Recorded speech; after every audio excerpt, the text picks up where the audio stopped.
People always wonder, how did that house sell? I never saw it go on the market. Well, I'm going to tell you 2 stories about how that happens because I just did it. This is the first story. This was a townhouse that I had in Germantown, Salemtown. And I met with the sellers, and they didn't really have a timeline. Like, if it happened in the next 6 months, that's great. If it happened in 9 months, that was fine too. And they also lived in a really beautiful place, and they kept it really beautiful all the time. So it was show ready the day that we went over to meet with them. I put it on my social media. I just did a story. I just did like the outside of it, and I said, hey, we're looking at previewing our upcoming listing. And an agent who follows me on social media reached out to me and said, I have the client for that. So that seems like a really simple, oh, you just put it on an Instagram story and sold it. Well, no, there's a whole bunch more to it than that. The things that have to happen in order for this to be successful are, one, you have to have a really large social media following, and you have to have relationships that tie in with that with other agents, because they'll follow you, but they'll also pay attention to your stuff.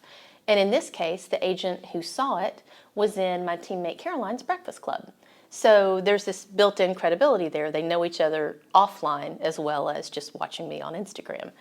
And the second part of that is, though these people weren't in a real hurry, they did work with us and price their home correctly.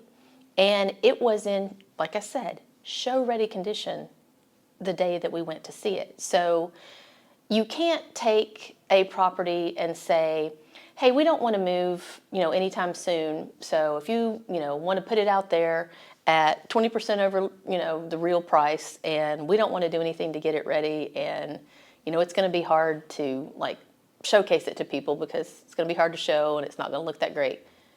That's not going to be a successful outcome for you, because all it is like putting a crazy price on something that's not ready to be sold, and it's not going to happen. In this case, we had the right price. It was ready to be sold if the right buyer came along, and I had the exposure and the network to be able to put it in front of the right people. So they sold their house without ever having to go on the market to the first person who looked at it, and it was a phenomenal outcome. And I couldn't be happier because these people are the nicest people in the world, and they put a lot of care into their house, and it was beautiful. So it was a really, really enjoyable experience for everybody. And a buyer who wasn't able to find what she was looking for on the market, like her agent was the kind of agent who was paying attention. I'd like to give a shout out to Charlotte Flowers with Corcoran Reverie, and she got that for her buyer. And before I forget, the important part of this is, I'm casting a wide net for my sellers and for my buyers. I am networking with agents from all companies. I am putting things out there to everybody in the market. I have a relationship with people in every company in this town. I am in multiple breakfast clubs.